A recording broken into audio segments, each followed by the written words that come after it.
As autoridades políticas e religiosas palestinas pediram que os fiéis voltem a rezar na mesquita de Al-Aqsa, na esplanada das mesquitas em Jerusalém, na Jerusalém Oriental. O governo de Israel decidiu recuar em todas as medidas de segurança que estavam em vigor desde meados deste mês. Os palestinos comemoraram quando Israel retirou as barreiras dos arredores da esplanada nas mesquitas, em Jerusalém. Nesta quinta-feira, as autoridades políticas e religiosas palestinas pediram a todos os fiéis que voltem a rezar na mesquita de Al-Aqsa, depois de Israel ter recuado em todas as medidas de segurança em vigor desde meados de julho.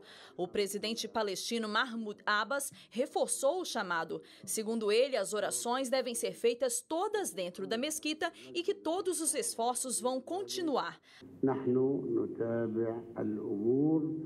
Abbas indicou ainda que não há uma decisão sobre a retomada da coordenação na área de segurança entre a autoridade palestina e Israel, paralisada na semana passada. O governo jordaniano também celebrou a decisão israelense de retirar seu novo dispositivo de segurança para a esplanada. Há 10 dias, em sinal de protesto, centenas de muçulmanos decidiram realizar suas orações do lado de fora da esplanada, onde ficam a mesquita Al-Aqsa e o Domo da Rocha. A decisão de Israel foi anunciada após discussões com a Jordânia, encarregada de administrar os lugares santos muçulmanos em Israel. Bom, depois de toda a polêmica, Israel voltou atrás. Mas uma coisa que eu queria entender, Suad, é até que ponto isso implicava tanto para os palestinos, ter na entrada da esplanada o detector de metais? Essa região, você tem no mundo 3 regiões sagradas para os muçulmanos. Tem Meca e Medina, na Arábia Saudita, e Al-Aqsa, né? Apesar dos muçulmanos a terem como um local sagrado, essa região ela é tanto sagrada para os cristãos, para os muçulmanos e para os judeus. Os judeus dizem que, antigamente, debaixo dessa mesquita, o templo era deles. Mas aí, como hoje em cima está construída Al-Aqsa, e ela é muçulmana, e a história acabou colocando aí, recentemente. Recentemente não, há muito tempo, mas é o mais recente. Então, ela é muçulmana. Então, a entrada é livre. E o que o muçulmano tem de mais caro é Deus. Em primeiro lugar, Deus. Em segundo lugar, Deus. Em 20º, Deus. Depois vem o resto. Então, você proibir o acesso de um muçulmano a uma mesquita, sendo ela a terceira mais importante da religião dele, com certeza ocasionaria aí uma revolução terrível e a guerra começaria de novo.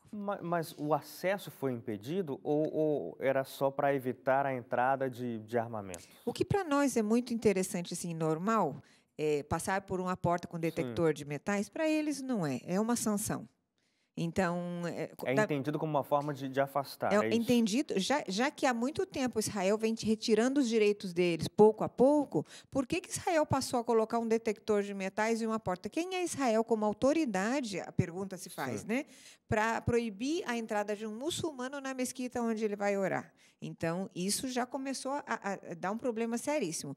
Foi tão sério que você viu que Israel retirou rapidíssimo. E iria começar realmente a Terceira Guerra Mundial ali. Então, a hora que retirou, eles começaram a orar para o lado de fora. Aí o Mahmoud Ahmadinejad já disse para eles... Mahmoud Abbas, desculpa, troquei o sobrenome aqui. O Mahmoud Abbas acabou, o presidente da autoridade palestina, disse para eles, por favor, voltem a orar dentro do templo agora. Então, todo mundo agora festejou. Não tem mais nada. Agora, Israel vai continuar com isso, sim, só que ela vai colocar outro tipo de sanção, e não essas tão agressivas quando foi o detector de metais, mas alguma coisa mais suave, né, digamos assim. Tá.